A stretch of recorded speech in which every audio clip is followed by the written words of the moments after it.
Welcome to 99 TV నేను సాయి సుధా. ఇక details చూస్తే మాజీ మంత్రి మాజీ పీసీసీ అధ్యక్షుడు ధర్మపురి శ్రీనివాస్ భౌతిక కాయానికి ముఖ్యమంత్రి రేవంత్ రెడ్డి నివాళులర్పించారు.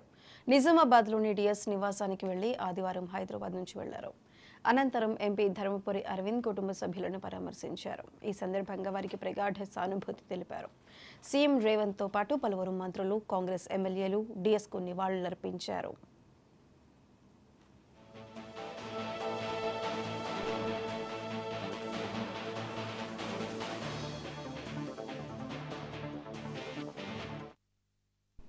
సీఎం మీడియాతో మాట్లాడుతూ డిఎస్ క్రమశిక్షణ కలిగిన నాయకుడన్నారు. కాంగ్రెస్కు ఆయన చేసిన సేవలు మరువలేరన్నారు. కార్యకర్త స్థాయి నుంచి పీసీసీ చీఫ్ వరకు ఎదిగారని, తెలంగాణ ఏర్పాటుకు ఆయన ఎంతో కృషి చేశారన్నారు. డిఎస్ కుటుంబానికి కాంగ్రెస్ అండగా ఉంటుందని చెప్పారు.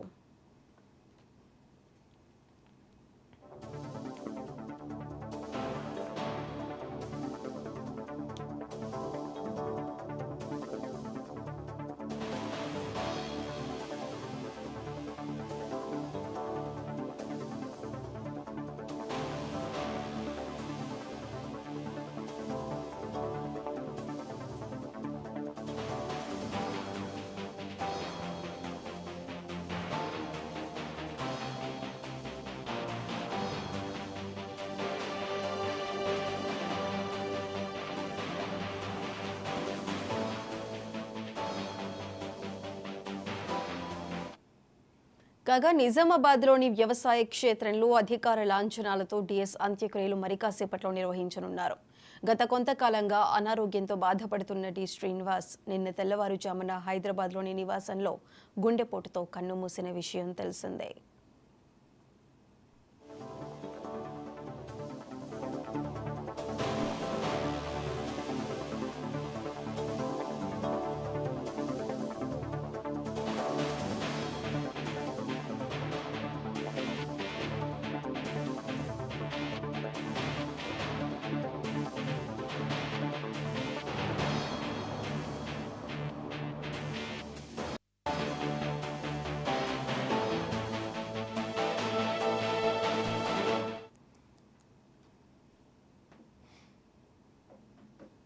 గాంధీ గారి నుంచి మొదలు పెడితే శ్రీమతి సోనియా గాంధీ వరకు గాంధీ కుటుంబాలకు ఆంతరంగికుడుగా గుర్తింపు పొంది వివిధ హోదాలలో ఆనాడు ఉమ్మడి రాష్ట్రం, తెలంగాణ రాష్ట్ర ఏర్పాటు ప్రక్రియలో డి శ్రీనివాస్ గారు ఎవరూ మర్చిపోలేని పాత్రను పోషించారు. డి శ్రీనివాస్ గారి ప్రత్యేక చొరవ వల్ల 2004 సంవత్సరంలో వారు ఆనాడు ఉమ్మడి రాష్ట్ర పీసీసీ అధ్యక్షుడిగా శ్రీమతి సోనియా గాంధీ గారికి తెలంగాణ రాష్ట్ర ఏర్పాటు అవసరాన్ని వారు గుర్తు చేయడం, వారి చొరవ వల్ల 2004లో కరీంనగర్లో శ్రీమతి సోనియా గాంధీ గారు తెలంగాణ రాష్ట్ర ఏర్పాటును ఆమోదించి తెలంగాణ 4 కోట్ల ప్రజలకు మాట ఇవ్వడం జరిగింది.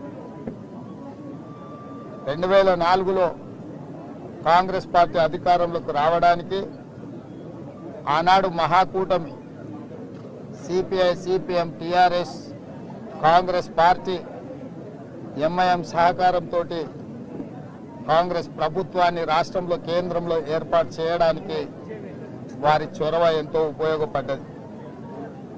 వారి యొక్క ఆలోచన విధానము, సమన్వయాన్ని దృష్టిలో పెట్టుకొని